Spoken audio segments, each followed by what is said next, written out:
So then, if you awaken from this illusion, persistence of vision.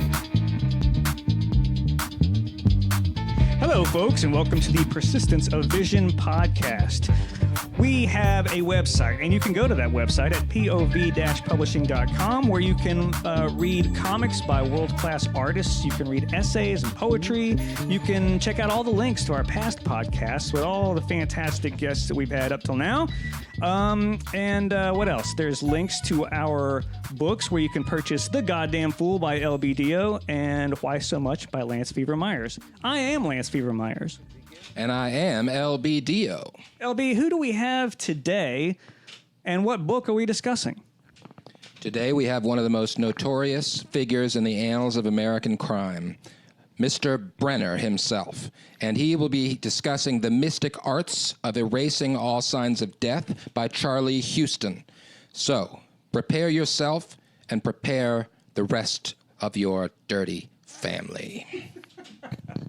Brenner, what do you have to say for yourself? Hi, it's really good to be here with you guys today, especially since I'm eating at Tiff's Treats. Oh, God, was that advertising? We're going to be shut down now. Tiff's, if you want to sponsor us, that we would be totally fine with that. Those things are good. Brought here by Union Brooks, our super intern and cookie delivery man. Hello, Union. So tell us what's so special and amazing about this particular book that you chose to speak to us about today. Wow. So many things. This is a mystery. It's a thriller. It's a modern noir, as they call it. It takes place in California, around Los Angeles and thereabouts. It's written by Charlie Huston, who, until I read this, I had not heard the name of, which is amazing to me, that he's not as household a name as Stephen King, say, or William Goldman, or Margaret Atwood. It makes no sense. And that thing about no matter how hard you work, no matter what talent you have, unless there's that spark of luck in there too, you're fucked. It's true, or else he would be at that level. Uh-huh. But so I hadn't heard about this guy. I didn't know a damn thing about it, but I didn't know about Lenny Kleinfeld either. That's because Lenny has a couple of books out. Back in the day when I found his stuff, he was pretty much unknown except in certain Hollywood circles where he's been writing screenplays that never get produced. But over the transom, or through the transom at the Chronicle, came this book. It was called, Some Dead Genius, by Lenny Kleinfeld, and it landed in our slush pile of books. And nobody was touching, and it was going to go into the recycling bin or something after a couple of months. And I thought, oh, that looks kind of cool. I picked this up and read it in my spare time, which I had a Scotia of back then. And I read it. What is a Scotia? Oh, that's a small amount, a minuscule portion of a thing. Thank you. Yeah, Scotia, or Skosh, maybe you say it. And speaking of Stephen King, I think some of his characters use it, although that's not where I picked it up. God damn it. Okay, so where were we? Oh, right here at this fine, expansive glass and chrome that is your major table for recording. Yes. So I have this book, and I read this book, and I'm like, wow, this book is incredible. I've never heard of this guy before, Lenny Kleinfeld. Wow, I want to read more things by him. Well, what else has he got? I do some Googling and check him out, and it doesn't have a thing. And there's really no hits on his Some Dead Genius book. And I look at the book, and it's published by some weird, maybe offshoot of a division of a medical publisher or something. But so I write a review about it because people need to know. And then eventually another book comes out by him, and Lenny himself gets in contact with me because I wrote this review and nobody else is reviewing his stuff, and it's so good. Anyway, months later, I'm looking for something for our July is Crime Month that Robert Ferris runs at the Chronicle once a year. July is Crime Month. And I think, hey, Lenny's writing these mystery books that are awesome. And, you know, he's a professional published writer. He's out there doing screenplays and stuff in Hollywood. I'll ask him, what are his 10 favorite books? Then we can run that as a listicle. This title is among them. Just the title itself, I'm like, oh, wow. Lenny, you know, what book do you think I should read from your list? Because I'm thinking maybe this one, The Mystic, and he's like, yes, that's the one above all things. Tell us the full title again. The Mystic Arts of Erasing All Signs of Death. It is quite cryptic and quite alluring. It is. It also has that throwback to when you're a kid and you're reading Doctor Strange for the first time, the master of the mystic arts. And I thought, oh, mystic arts of all signs of death. It also sounds like a very beloved pamphlet that you yourself wrote, Brenner. Oh, yes, an instructional thing. Yeah, it does kind of sound Tell like us that title, please. Oh, God, 5 simple steps to greater joy in this world of sorrow. Beautiful. Thank you. But so, and as weird as the title sounds, it's exactly descriptive and not even more than that on some level, because it's about when there's a homicide or something, when somebody is killed, or not even by murder, when somebody dies in ways that splatter bodily fluids or destructions in the scene. The CSI people come and they check that out. Is it a homicide? Is it an accident? Whatever. And then they leave. There's still a mess. Who cleans that shit up? Well, there are teams. There are professional teams that do that. And sometimes they're ragtag operations. And sometimes they're in direct competition over the turf of who gets to clean up the homicide here. That's where this starts. Right. It's so odd, so off. It's like the gang fight in Anchorman or something. It's like cleaning crews fighting over turf. It's like a really interesting and weird spin on the whole thing. It's also a little like the old days in New York, in the days of gangs of New York, when the fire department was a private organization and there would be other fire departments, and they would actually duke it out, physically punch it out at the scene of a fire. And sometimes the building would burn before it was decided who was going to get the paycheck for stopping the fire.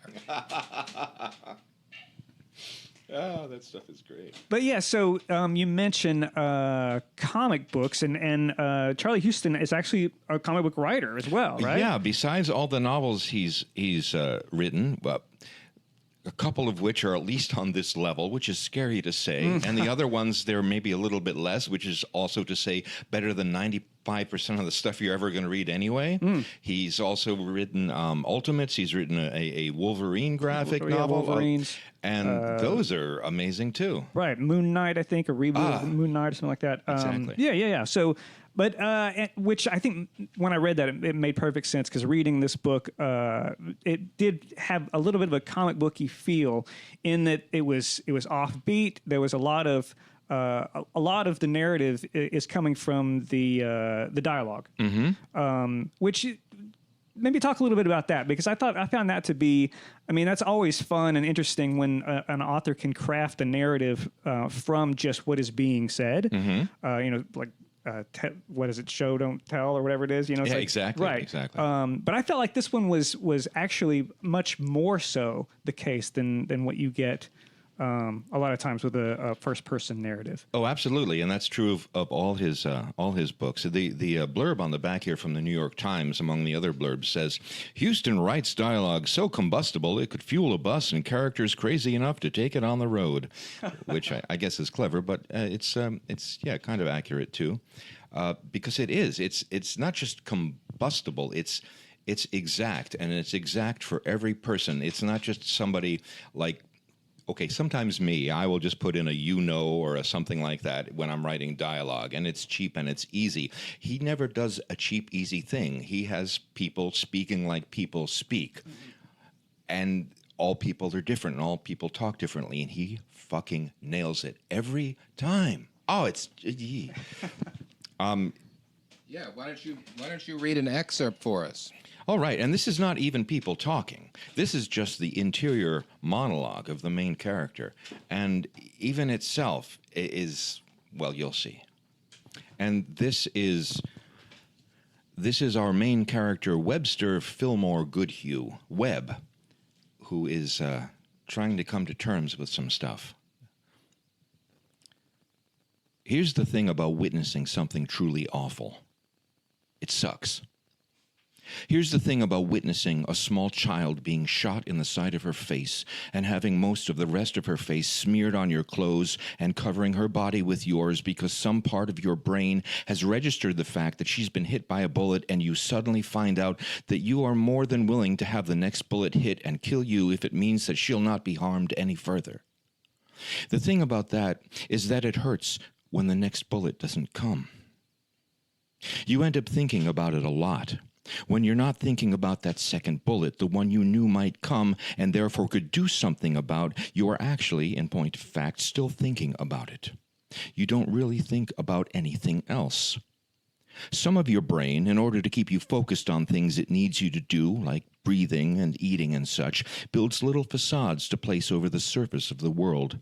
Perfectly detailed overlays that mimic the world you lived in before you had little girl face on your clothes. Illusions as painstakingly crafted as the relic old-world street fronts on studio back lots. Scrims of normalcy that keep you walking and talking and breathing and eating. And because that's what you perceive, the hyper-reality you inhabit, it's the behavior of everyone around you that seems out of sync. I'm okay, man. What the hell is everybody else's problem? Why is everyone acting so weird? But some other part of your brain knows it's a fake, and knows as well who is responsible for the fake, and knows that you can't keep existing in a fake world propped up on wobbly jack stands in front of the real. Sooner or later, a stiff wind will come and blow it down on top of you. That part of the brain sends out messages, bits of code meant to remind you of what's behind the sets, scrawled missives. Don't get comfortable. This all has to come down someday. Don't open that door. There's nothing behind it. The gap between those two parts of the brain is dark and deep, narrow, but wide enough by some inches to fall into and be lost. But you're not thinking about any of that. The two worlds you're walking in are just background to one thing, one thought carved into endless variation. Where is that second bullet? When is it going to hit me and make me useful again? Always you're looking, whether you know it or not, for that opportunity, that chance to do it over again, a dream that will never come true, a shot at taking the bullet and saving the innocent girl, or a girl not so innocent. Beautiful. Which sets up the whole thing, or returns you to the whole thing about this woman that he's gotten entangled with, as in a usual film noir, who is not so innocent. That was Brenner reading Charlie Huston with a little critical commentary by my dog, Lord Byron.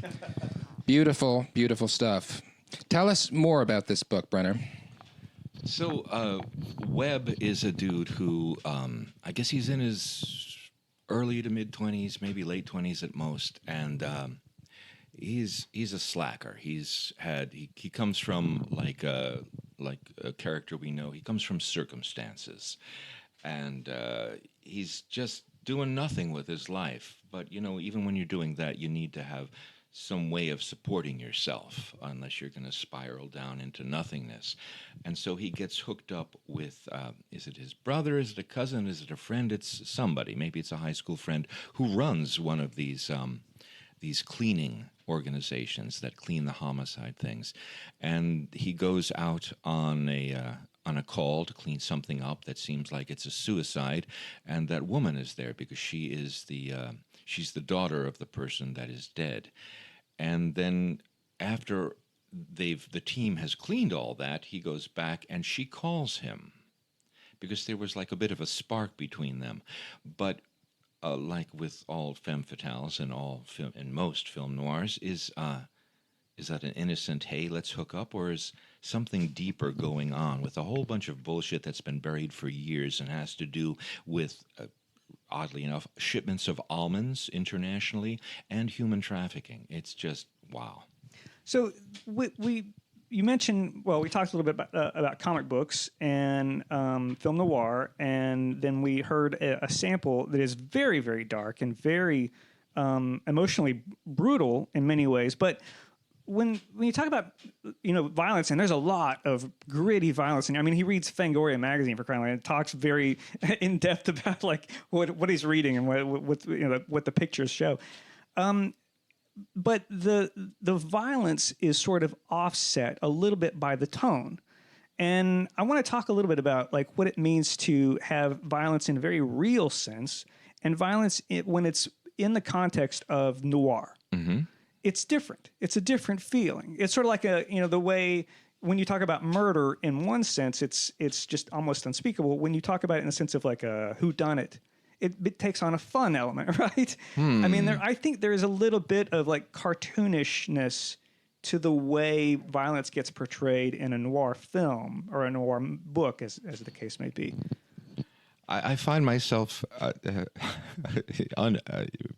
it's rather unnerving, but on the exact opposite side of you at this point. Yeah. Okay. One of the things I like about noir is that, to me, it takes away the cartoonishness. Maybe a different kind of cartoonishness where it overemphasizes the seriousness and the consequences.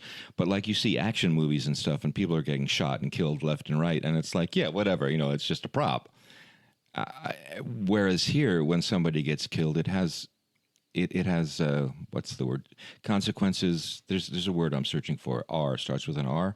Ramifications. It has ramifications all through a person's all through a person's sense and their psyche, and if it's done right, it simultaneously has those ramifications through the rest of the plot. Okay. When they say, oh, it's gritty, noir is gritty, yeah, to me grit means real, and cartoony means Teflon and just gliding over the surface. I see. Okay. Yeah. I don't know. I think what the point I was trying to get to is the sort of I feel like noir almost has a cartooniness to it in that it's become such there's tropes in that we all come to expect and we all come to know, and in some ways that can be a salve. Yes. To like to what you say is the grittiness or okay. Does that make sense? That yes, and that I agree with completely. Yeah, okay. yeah. It's like you have it's almost like when a dog wears one of those thunder shirts because of a storm, you're feeling comforted by the stricture almost of the plot or of the tropes that are known in noir. Yes, there's a sense that the violence may be very disturbing and very powerful, but at the same time, it is so integral that if it were not there, you wouldn't be thinking, "Oh, thank goodness." Right? Even if the violence were removed from this book, you wouldn't say, "Oh, that's a much better book," because there's no violence and there's no sadness. No. On the contrary, the strength of the book comes from this darkness and the exploration of the darkness and the exploration, as you said, of the effects that this violence has on real people. Absolutely. What the hell am I thinking of now?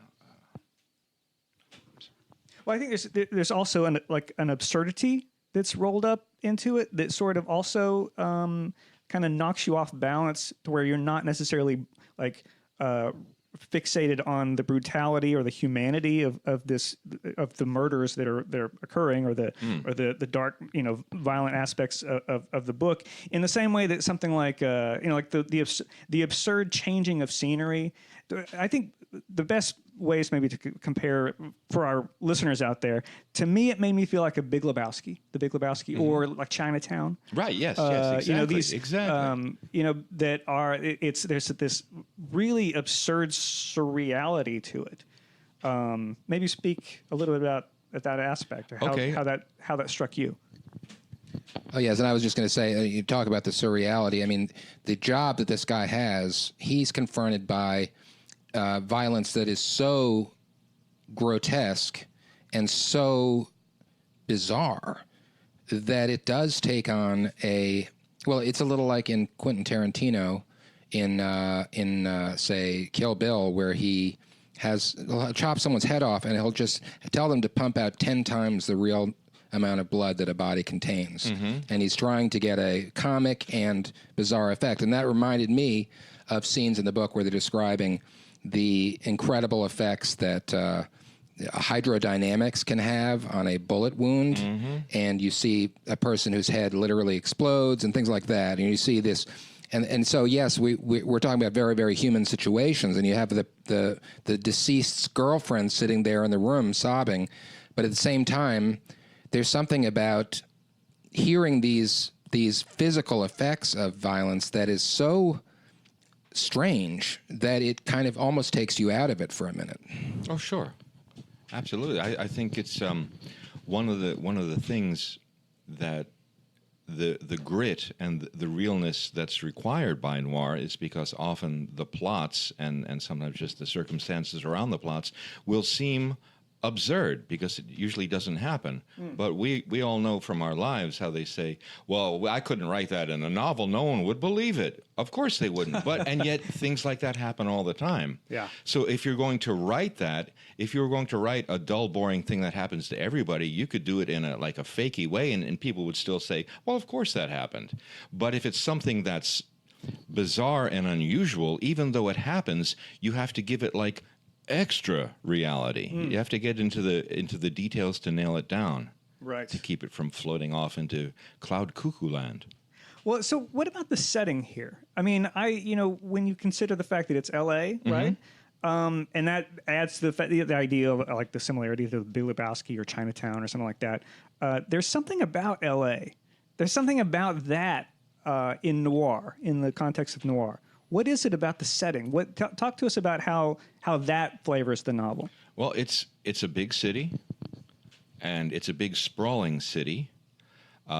So there's that you can have all sorts of levels of complexity going on, just from a tactical level, where things might happen, how things might be interrelated, and how a whole bunch of shit might be going on over here that doesn't seem to be connected to a whole bunch of shit going on over in this other place, and yet it is, and it comes as something of a surprise. Also, the idea of instead of New York or Chicago, it's L.A., hey, land of sunshine. Right. So anything you do dark is going to be a beautiful juxtaposition. Right. And now I'm blocked. City of broken dreams, maybe. There's some bitterness in being surrounded by a certain Disneyland-ish kind of mentalities. And, right. I read this thing, I think it's been 7 or 8 years ago now. So I'm not maybe remembering exactly, but I think also the protagonist, Webb's father, was part of that whole thing. A script doctor, right. And his dreams were broken, and now Webb has to deal with his dad being really a pissant bastard of a father, partly because his dreams were crushed. So there's that too, that whole thing of what L.A. does to everybody. Sure. Which, just as an aside, I can't imagine it being what L.A. does to people or what Hollywood does to people being ever covered better than Lynch's Mulholland Drive. Oh, right. Jesus God, that movie, if we're talking about movies. Oh, also, in case he's listening, because somebody might listen, Zack Snyder, is that the guy who did Watchmen? Okay, come at me, Zack Snyder. You fucked it up.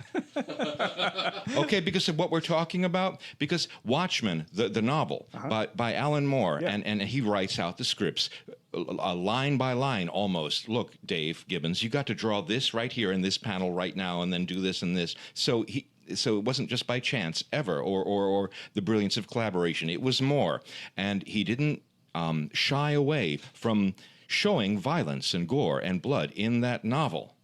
And then Snyder takes this thing to do it to the big screen, and on the one hand, he's almost slavishly devoted to reproducing panel by panel by panel. Bless him. That's great. The only time, it seems to me, except for the no cosmic squid at the end, thank God, that he deviates is when he shows extra violence and extra gore gratuitously that is unnecessary because that's what gratuitous means, but that was never anywhere in the novel, and it's beyond gratuitous. It's beyond unnecessary. It ruined so many moments and things. Instead of let's linger here and see how things settle in the characters or settle in just the film itself, let's squirt some more blood in their face. Are you trolling our listeners? I might be, but as Tim Doyle would say, fight me. All right. Speaking of other works and maybe even comparing using this as a branching off, I've heard his work, Charlie Huston that is, be compared to William Burroughs. Okay, yes. Well, I think you even mentioned Stephen King. But from my own taste, as I was reading it, what I was being brought back to time and again felt Murakami. Oh, wow. Like Hard-Boiled Wonderland and the End of the World, or I just recently read Near Dark.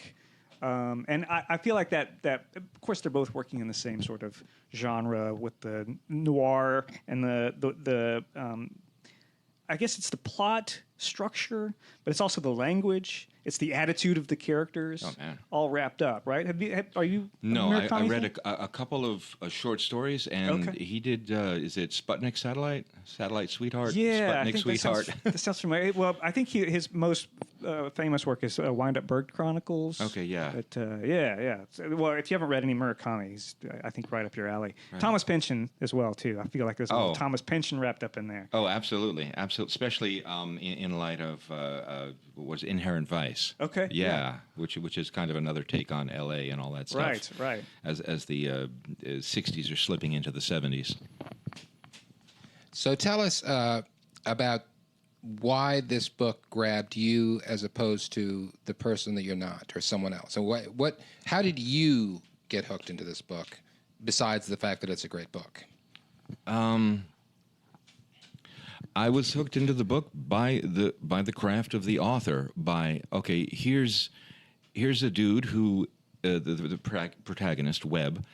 Here's Webb, who is kind of drifting and aimless. And I remember when I was younger and drifting and aimless, so that grabbed me right there, which you can do in a cheap way and nobody cares. But when you do it as vividly and what I would say accurately as Huston does, you can't look away because you have that empathy. And even if it wasn't something that I could identify with on some level, he could be writing about, a fork sitting on a kitchen table that has no personality and no motive or anything, but just the way he describes it, I can't look away. He's that good of a wordsmith. But then he's also a storysmith. And so he works this guy talking to the reader, the monologue, in such a way that you're like, oh, really? What happens next? That whole thing that Stephen King, even when Stephen King is at his shittiest, he's got that thing called the gotcha. Uh-huh. You read along to a certain point, it's like, oh my God, he's got me. What happens next? Oh, I don't care about these characters. In fact, this is shitty writing, and these characters are cardboard. But what happens next? What happens? Right. And then every now and then, King turns out something that's worthy of a better writer than he usually is, and then that's how he becomes Stephen King. You really hit on something there that I've been actually talking a lot with LV about lately, and it's that idea that and I'm not necessarily saying that Charlie's this way, Charlie Huston's this way, but that there are writers out there who know how to craft a story that don't necessarily bother with, or they're maybe not capable of, poetic language.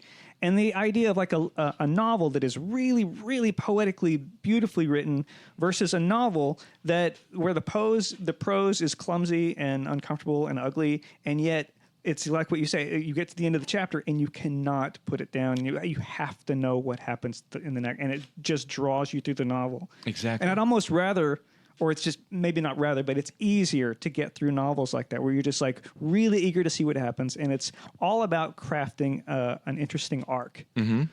Tell me, how do you feel about those two? I agree completely, and that is why, to answer LB's question even, this is such a powerful book for me because, and several of his other novels, he bridges that gap. He bridges that gap. He could be writing a literary novel about a white middle-aged academic who falls in love with one of his students, and I would give a shit only because it's Charlie Huston writing it.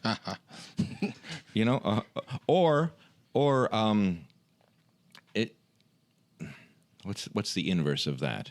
I don't know. But he does both. He takes that writing ability, writing, the poetical structures, the ability to capture life in beautiful language, even if that language is not highfalutin language, even if that language is people of the streets or some idiot somewhere or, some little kid learning how to use a shotgun for the first time, their voice speaks poetics that are beyond the character. And in their voice, I mean even sometimes the dialogue. Because everybody experiences the fucking world. And some of us can express that better. But those of us who can't express it better still experience it to that full capacity. That's what makes us human. So when you get a writer who can express it better and can do justice by a character who can't, you get that raw look at the thing that is just, I find it utterly compelling. Interesting. Well, I'll tell you what, we're almost out of time. We're almost to the lightning round, but I will tell you this. When I started reading this, I'd never heard of it, and I thought, why did Brenner want us to talk about this particular book? I started reading it, and I knew immediately. It's very similar. I feel like it is a very similar style to what I see you working on when you post these little bits of dialogue that you post sometimes to social media. These little comic book things where the two characters are just sitting around talking or standing against a wall talking. It was very similar to me. So there you go. On to the lightning round. Okay. Are you ready? If my blushing isn't going to melt this microphone. Jeez. Okay, here we go. Brenner, when was the first time you remember falling in love with a book? The first time I remember falling in love with a book,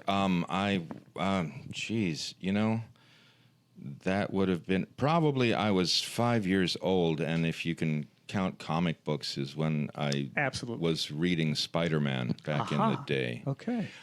Jonathan Lethem has this idea that there's a certain sector of American males, of a certain age sector, because they were kids and reading comic books at the time when it happened. I was so affected, as he notes, by the death of Gwen Stacy. Okay, that fantastic. all this stuff that's come up later with all the revisionings, it's no. Yeah. Nothing compares. Okay, I love it. Has a book ever changed your mind about anything? Changed my mind about anything?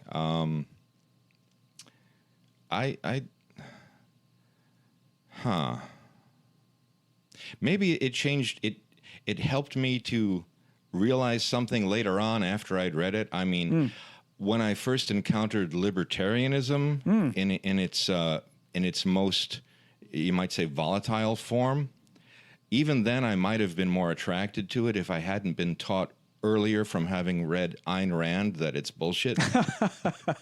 Okay, sure, fair enough. Has a book ever changed your life? Yeah, lots of books have. There have been times in my life, I think, where I don't know. This thing. Oh, this book saved my life. I would have killed myself if not for this book. On some level, that's true. A couple of times. Yeah. Can you tell us a title or an Jesus! author in You're gonna particular want to put me on a list so I don't mark David Chapman somebody, because I think Catcher in the Rye would be yes. one of them. And there's a reason why that's a cliche. yes, there is, and all the rest of Salinger. Sure. And then the oeuvre, as they say in France, of Harlan Ellison. Okay. I read Deathbird Stories when I was 15, and I was like, okay, things are as dark as I think, but at least I know there's a couple other people on this planet that think the same way, so I'm not alone. Okay. That's a great thing to feel from a book, that I'm not alone. Has a book ever made you cry? Oh, hell yeah. Even one now that I would probably think is banal and ridiculous, but Rascal, about that raccoon. Rascal by Sterling North. Boy, it's kind of like the old Yeller of raccoon stories. Okay. I love it. Have you read a book more than once?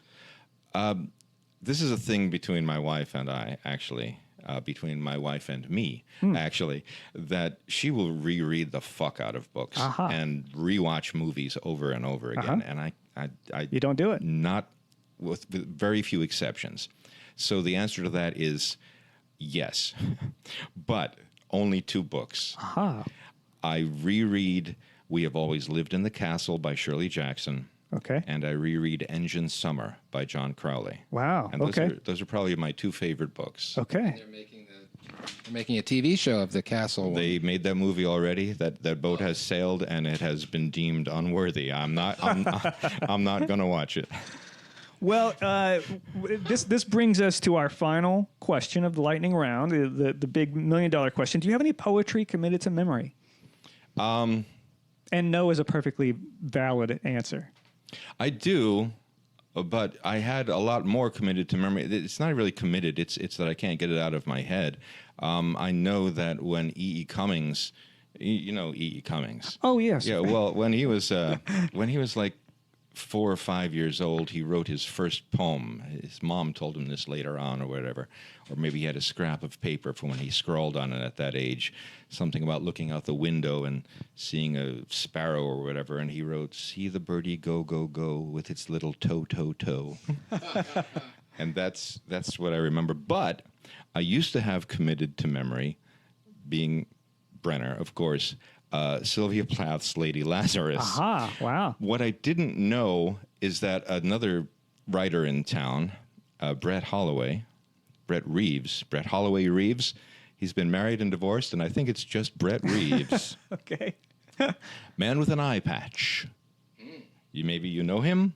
The eye patch would give it away if you did. Yes, and oddly enough, like the Red Ryder BB gun, I think it was his brother or a childhood friend shot his eye out with one of those. Jeez. Yeah, but anyway, Brett and I were a little tipsy, more than a little tipsy, at a party being held by here's a professional writer these days, Kelly Sue DeConnick, when she used to live and be a theater person in this town, and for some reason, we both discovered that we knew Lady Lazarus, and so we stood there in the middle of Kelly's living room, drunk off our asses, both declaiming the whole of Lady Lazarus. Beautiful. And then I backed up and I knocked over her stereo, and it fell down and it broke. I don't know. She never asked me for any money, but, oh, God. Yeah. I love it. That's one of the best answers I've had to that question. So thank you for coming. We really appreciate you being here. It's been wonderful. All too quick, too suddenly over. It's embarrassing talking this much. Thank you so much. This is really an honor. Well, Wayne Allen Brenner, folks. Brenner. We love him. We love you, ladies and gentlemen. We admire you, not only for what you have done, but for what you haven't done. We thank you for that. We thank Union Brooks, our super intern, for the cookies and for his excellence. We thank Brenner once more for his superiority. And I thank Lance Fever Myers for being my partner in crime on this little adventure. Thank you, LBDO. No, that's really nothing. Thanks. You're embarrassing me. And good night.